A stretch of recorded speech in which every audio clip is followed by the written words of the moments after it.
Baik, di modul 5 ini kita akan membahas tentang percabangan switch case ya. Jadi sebagaimana kita bahas pekan yang lalu, dalam bahasa Java disediakan dua perintah untuk kendali percabangan, yaitu if else, dan yang kedua hari ini yaitu switch case ya. Kita menggunakan perintah if else ketika kondisinya memiliki kondisi-kondisi yang sifatnya range ya, lebih besar, lebih kecil, itu lebih pasnya, lebih cocoknya kita gunakan perintah if else ya, karena dia bisa jarak gitu ya, deviasi ya, itu keuntungan atau kelebihannya menggunakan if else. Sedangkan perintah switch case nanti lebih ke penggunaan percabangan yang sifatnya konstanta ya, angka yang nilainya tetap ya. Jika sama dengan 1, sama dengan 2, sama dengan 3, jika A, jika B, jika C, dan seterusnya. Maka itu lebih baiknya kita menggunakan switch case ya.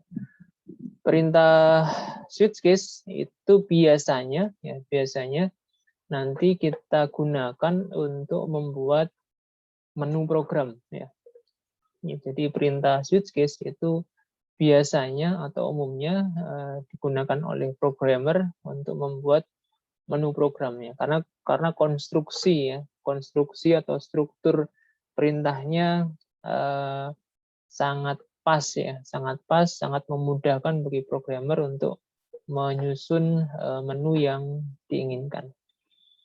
Baik, dalam modul saya tidak banyak menuliskan subbabnya, jadi hanya beberapa saja pengantar tentang apa itu switch case ya. Kemudian di bagian 3 nanti ada beberapa ya, kalau saya tidak salah 5 atau 6 contoh program yang menggunakan perintah percabangan switch case ya, variasi-variasi bentuknya. Nanti kita akan praktekkan contoh pembuatan program menggunakan switch case ya, langsung di aplikasi NetBeans. Baik, sebagai pengantar yang perlu saya tunjukkan di sini adalah yang pertama ini ya, konstruksinya. Ya, konstruksi dari perintah switch case ya. Memang sedikit lebih lebih kompleks ya dibandingkan if else ya. Lebih panjang ya tentunya. Tapi ini akan memudahkan ya bagi seorang programmer ketika nanti membangun menu program. Jadi struktur dari perintah switch case seperti yang kita lihat di layar, diawali dengan kata switch ya. Harap diperhatikan hurufnya kecil semua. Kemudian diikuti dengan variabel yang akan dicek nilainya. Biasanya nanti variabel merupakan input dari user ya. Jadi sebelum masuk ke perintah switch, maka di bagian atasnya akan ada perintah input untuk variabel. Kemudian dibuka dengan kurung kurawal ya. Jadi untuk menunjukkan blok perintahnya switch diawali dengan kurung kurawal buka, kemudian diakhiri dengan kurung kurawal tutup ya. Di dalamnya nanti ada perintah case ya, case-nya. Kemudian diikuti dengan konstantanya ya.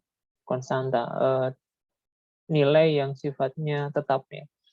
Biasanya yang kita pakai adalah angka bulat atau karakter ya, atau karakter. Case konstanta 1, kemudian perintah A, perintah B, kemudian diakhiri dengan break. Ya, break ini menunjukkan bahwasanya case yang pertama selesai ya. Jadi case yang konstanta 1 selesai. Kemudian case konstanta 2, perintah C, perintah D yang dikerjakan, diakhiri dengan break. Case konstanta 3, perintah E, perintah F, kemudian ditutup dengan break ya. Dan seterusnya ya, sesuai dengan kebutuhan. Butuh berapa pilihan ya. Mau 5, mau 6, 10, dan seterusnya. Di bagian akhir yang paling bawah ada opsi untuk menambahkan default ya. Apa gunanya default? Default adalah untuk mengeksekusi ketika sama sekali tidak ada konstanta yang cocok ya. Jadi variabel yang dimasukkan dengan konstantanya tidak ada yang cocok ya. Misalnya variabelnya dimasukkan 5, tapi konstantanya hanya 1 sampai 3, maka dia akan masuk ke default. Ya, jadi ketika pengecekan konstantanya tidak ada yang cocok. Apa yang dikerjakan oleh default adalah perintah G dan perintah H. Bagian default tadi saya sampaikan opsional, boleh diberikan, boleh tidak, ya, boleh diberikan, boleh tidak.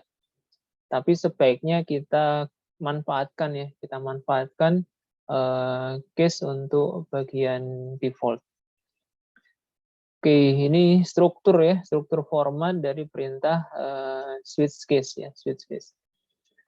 Kemudian ya, ini yang berkaitan dengan flowchart, ya. Jadi flowchart-nya sama seperti perintah if else yang bersusun, ya, if else yang bersusun. Jadi ketika dimulai biasanya diawali dengan input variabel, kemudian dicek, ya, apakah case 1 bernilai benar, kalau benar kerjakan perintah AB, kalau salah cek di case 2. Kalau case 2 benar, kerjakan perintah CD, selesai. Kalau case 2 masih salah, cek di case 3. Ya, kalau benar kerjakan perintah EF, kalau salah kerjakan perintah GH, ya. Yaitu bagian yang default tadi. Kemudian semuanya bermuara ke selesai. Ya, jadi ini konstruksi flowchart, ya, diagram alir untuk perintah switch case, ya. Oke, saya kira itu pengantarnya. Nanti kita banyak lakukan eksperimen dengan membuat program langsung di NetBeans, ya. Baik, saya lanjutkan dengan share jendela NetBeans, ya.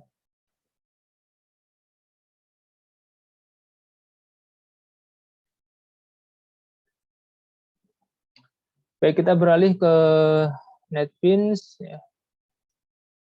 Kita akan buka, ya, package baru. Kita akan buat package baru.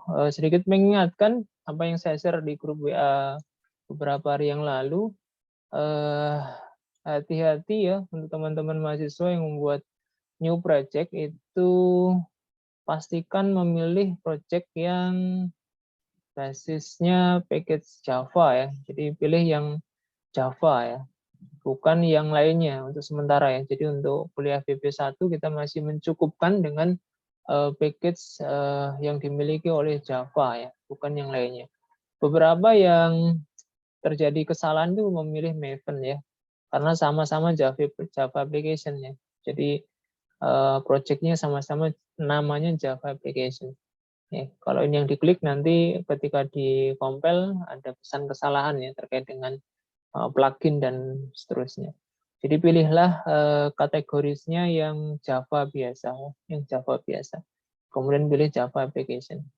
Ya, ini catatan saya karena beberapa mahasiswa mengalami kesalahan dan ternyata penyebabnya salah pilih project, ya, salah pilih jenis project. Baik, ini catatan buat semuanya. Oke, kita gunakan saja project yang sudah ada. Kita tambahkan package baru, ya. Kita tambahkan package baru untuk switch case, ya. Jadi kalau kemarin pakai percabangan, kita buat package baru, misalnya namanya switch case, ya. Nih, kita buat package baru namanya switch case. Oke, kita klik next. Kemudian kita tambahkan kelas baru, ya, dalam package tersebut. Rencananya kita akan membuat program tentang ATM, ya. ATM, ya, ATM bank, ya. Kita akan membuat program menu ATM, ya, program tentang menu ATM. Oke, kita klik finish. Ya, saya yakin semuanya sudah familiar dengan ATM, ya. Sudah familiar, sudah terbiasa menggunakan ATM, jadi nanti kita tidak terlalu sulit untuk membayangkan jalannya, ya, cara kerjanya ATM, ya. Kita hapus beberapa komen yang tidak perlu. Baik, kita akan membuat program menu yang ada di ATM tentunya dengan beberapa penyederhanaannya. Saya kira tidak mungkin semua menu yang ada di ATM kita buat langsung hari ini. Kita pilihkan aja beberapa menu yang sekiranya relevan ya. Baik, kita mulai dengan membuat void main-nya, PSVM, public static void main. Kita tekan tombol tab. Karena ada input ya, supaya tidak terlupakan kita import ya, kita import pustaka untuk inputnya, yaitu scannernya.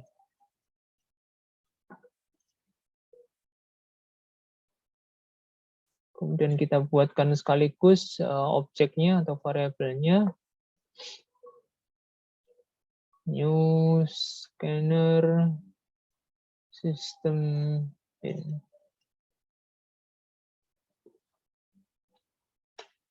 Oke, ya. Karena kita akan membuat program ATM, maka biasanya yang paling menentukan nanti transaksi dalam ATM itu adalah saldo ya, saldo. Jadi kita buat saldo tipenya bilangan pecahan ya. Double saldo. Nanti bisa kita beri nilai awal di sini supaya tidak ribet ya. Misalnya kita isi saldo awalnya 5 juta ya. Oke.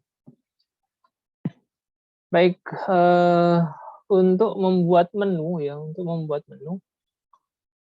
itu kita awali dengan menampilkannya terlebih dahulu ya di dalam layar output nanti ya. Kita buat tampilan-tampilan ATM sederhana. Ya, misalnya ini. Ya, nanti menu-menunya kita tuliskan di sini.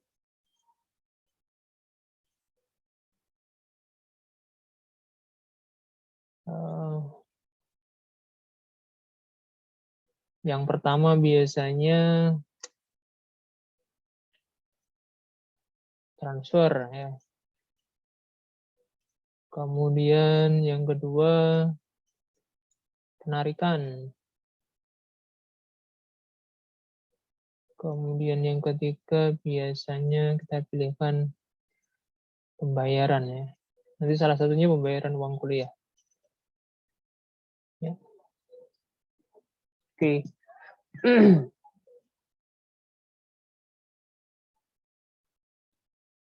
Ya. Ini bisa kita cek run misalnya, kita tes run dulu apakah muncul.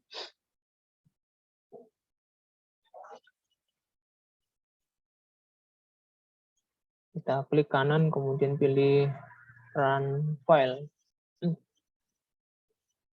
Ya, jadi muncul menu ATM sederhana, transfer, penarikan, pembayaran.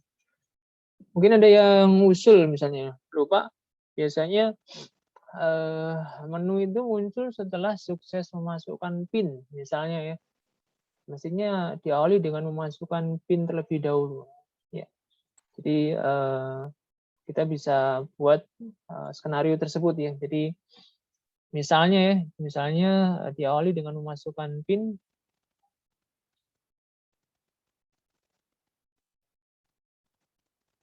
Masukkan PIN.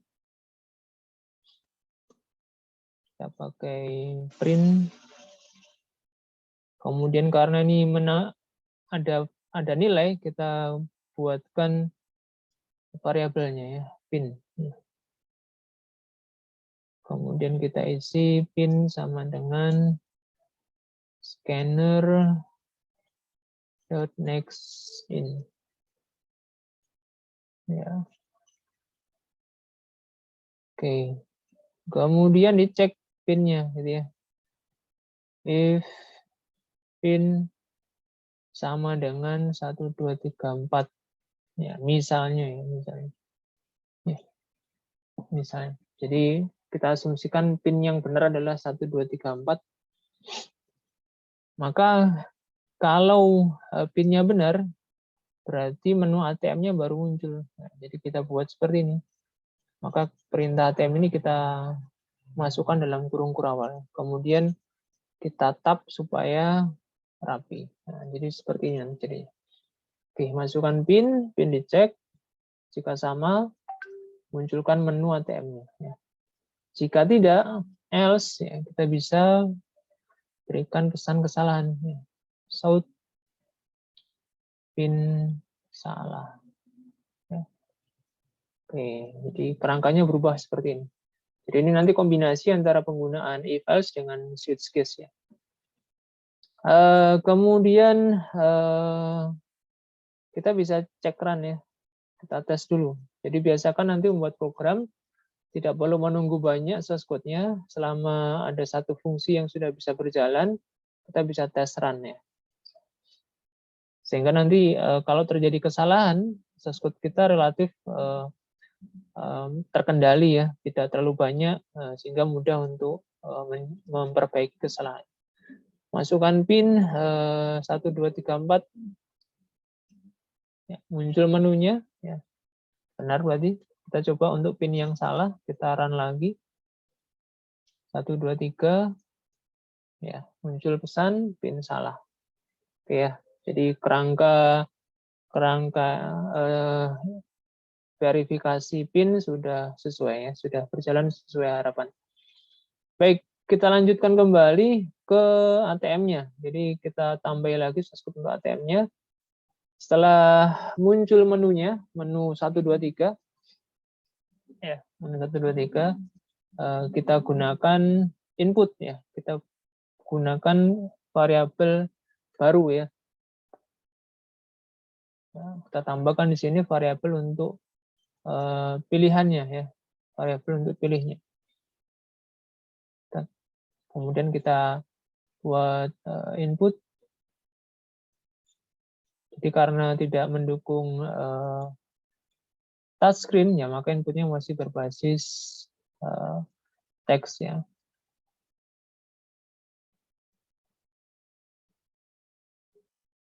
Pilih ya sama dengan, kemudian kita masukkan variabel pilih ya.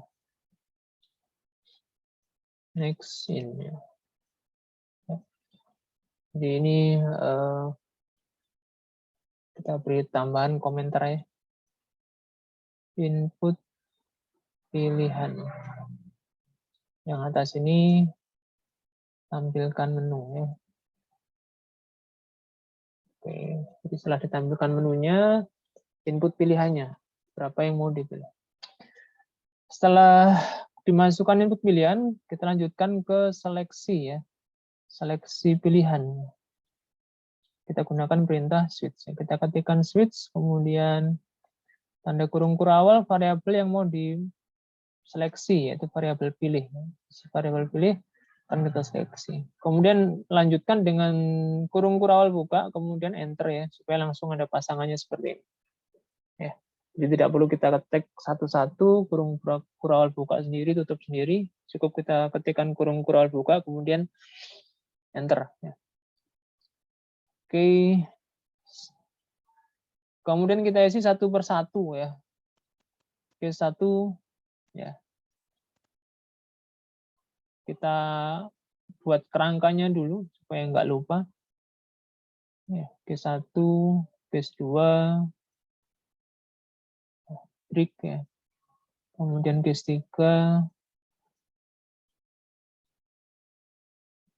Ya, kita buat kerangkanya dulu, kemudian default. Ya, default ini misalnya shout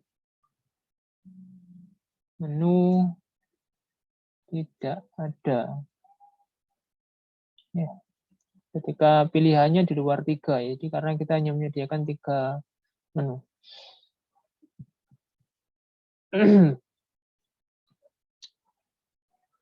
Baik, setelah kerangka switch case-nya jadi, ya, kita isi satu persatu ya. Pertama menu untuk transfer ya. Ketika kita menggunakan ATM, kemudian akan melakukan transfer, itu biasanya ditanya rekening tujuan dan nominal ya, rekening tujuan dan nominal. Ya, jadi kita akan buatkan input untuk rekening tujuan dan nominalnya berapa. Oke, kita buat input south rekening tujuan.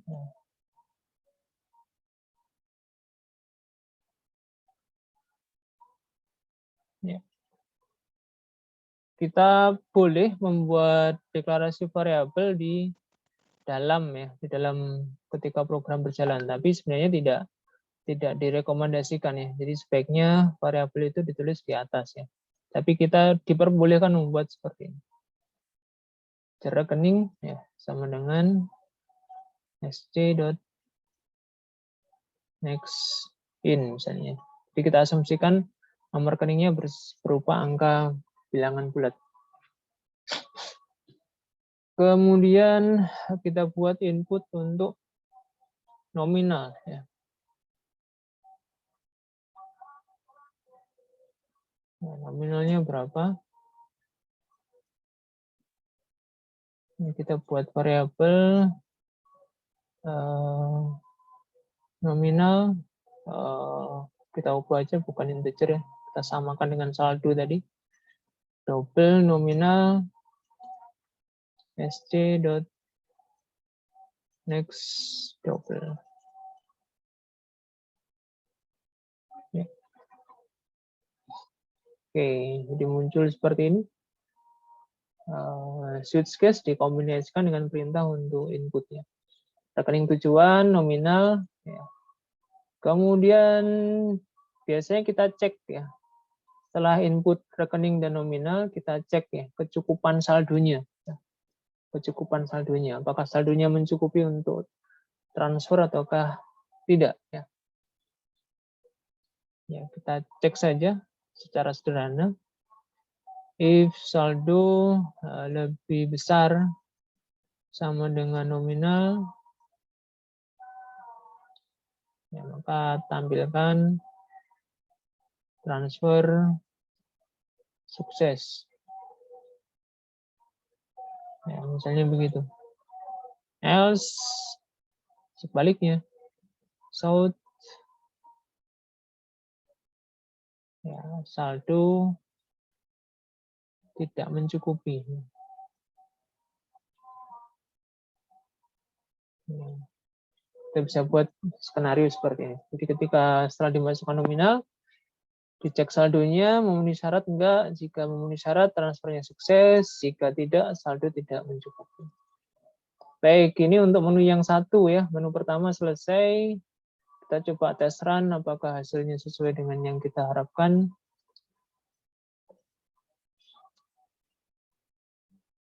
Ya, masukkan PIN 1234. Kita pilih menu 1, transfer. Ya, rekening tujuan 12345.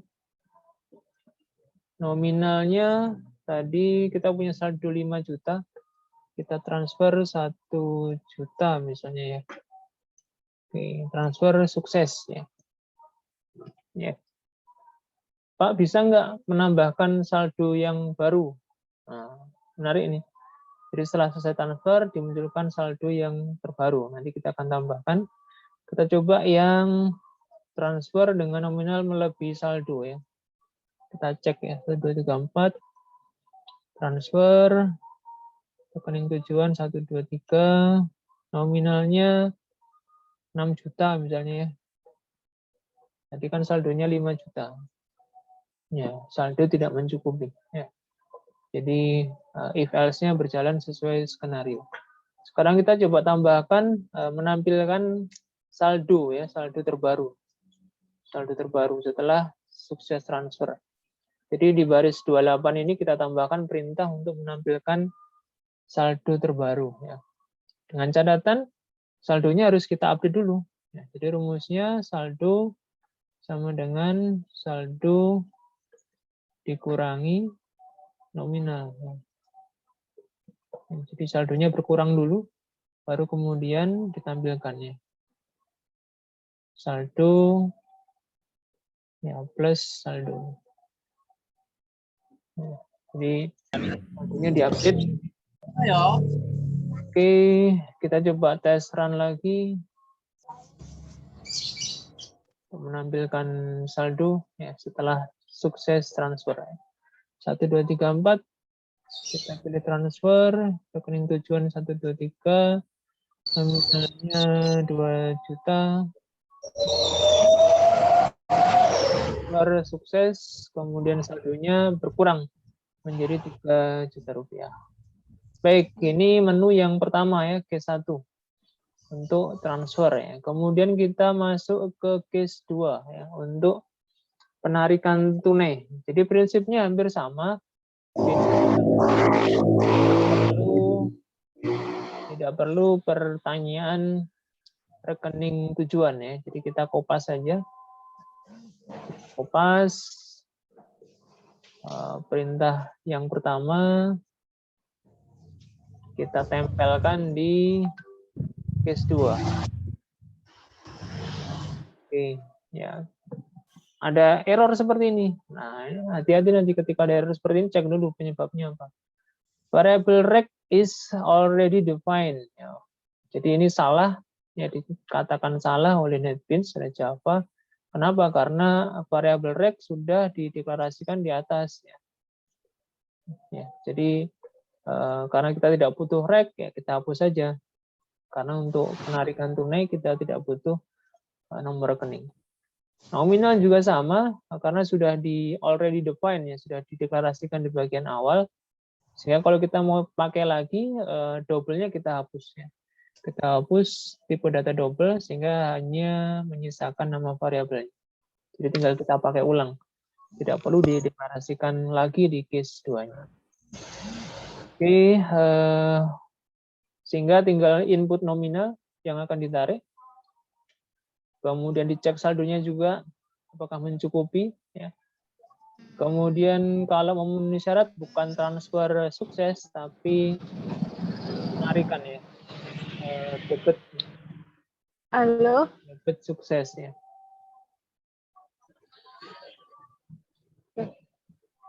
Oke, debit sukses. Kemudian saldo juga berkurang, sama seperti transfer tadi. Saldo sama dengan saldo, dikurangi nominal, ditampilkan lagi saldo yang baru.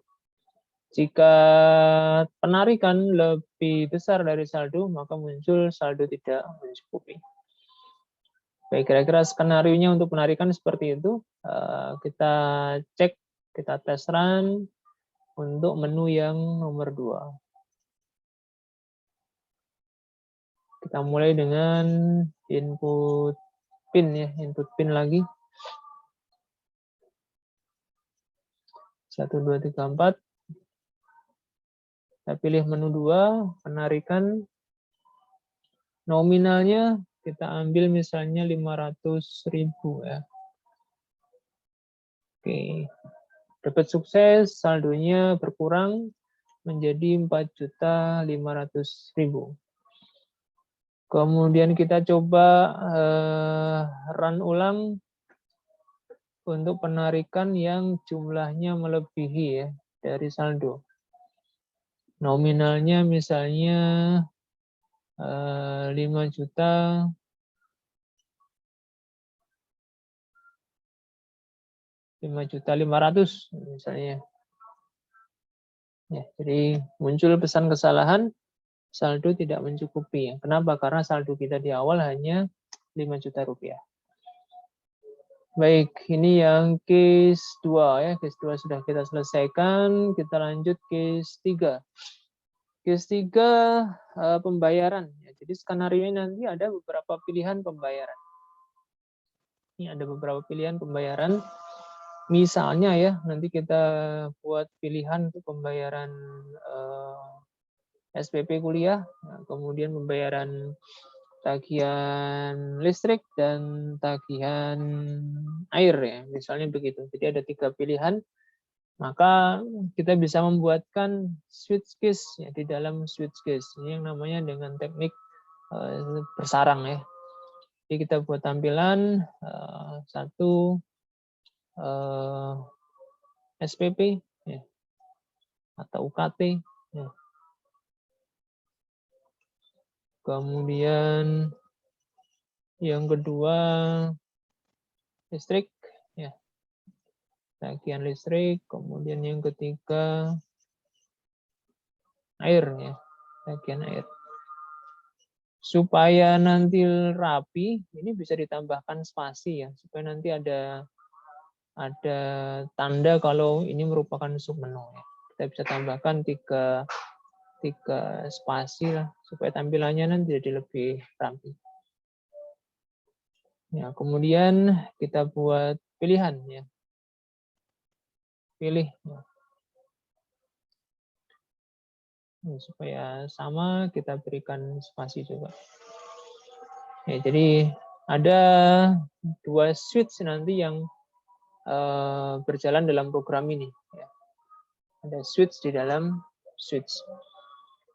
Kemudian kita buat variabel baru ya supaya tidak rancu dengan pilih yang pertama. Pilih 2 misalnya.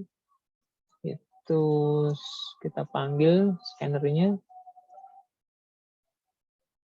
Ya. Ya, kemudian kita bisa gunakan perintah switch case lagi. Kita switch, ya, pilih 2 sebagai submenu, ya, seperti ini. Ya, kemudian sama kita ulangi lagi Q1. Ya, kita buat kerangkanya dulu supaya tidak lupa. Case 2. Kemudian case 3.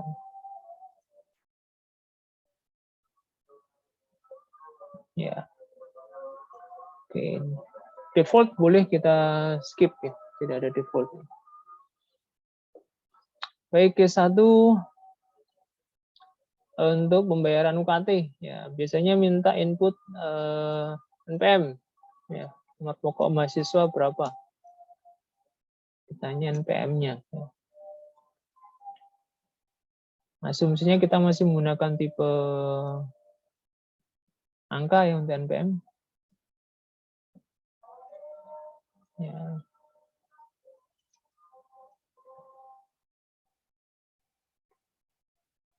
Oke. Kemudian karena tidak kita cek ya, asumsinya nominal SPP-nya ya. Diminta input nominal SPP.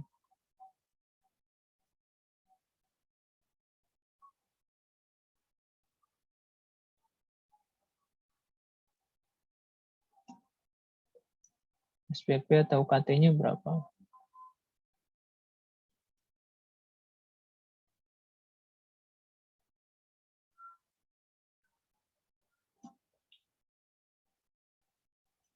Kita buat input lagi.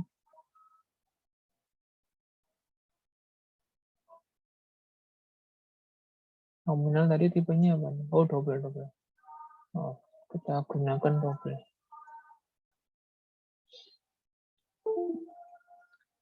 Ya, sama kemudian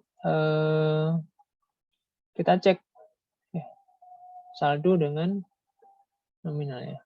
Oke, karena sama kita kopas saja dari yang atasnya.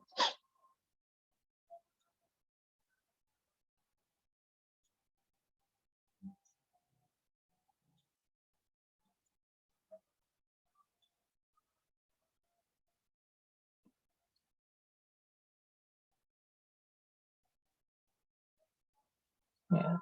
Jadi ini untuk pembayaran SPP atau UKT. Jadi diminta NPM berapa, kemudian SPP UKT-nya berapa, kemudian cek saldonya berapa. Memenuhi syarat ataukah tidak. Kemudian pola yang sama terjadi untuk pembayaran listrik dan air. Ya. Jadi kalau listrik dan air nanti diminta nomor pelanggannya, ya, nomor pelanggannya. Kita kopas saja di sini.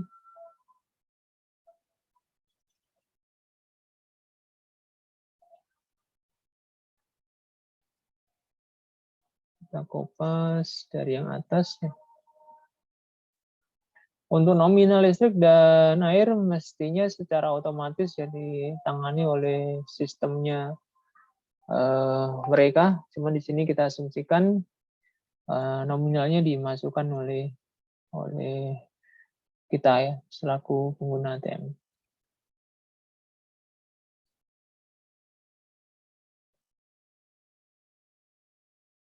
Jadi ganti variabelnya kode pelanggan. Kemudian ini diganti kode ya.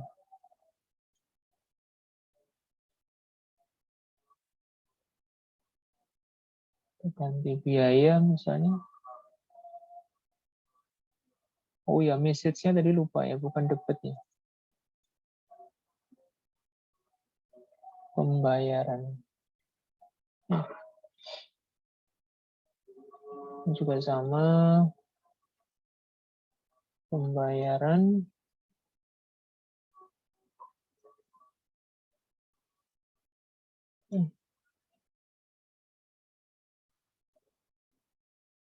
Oke, untuk yang listrik kita kopas, kita pindahkan, kita tempel di menu yang air ya, air.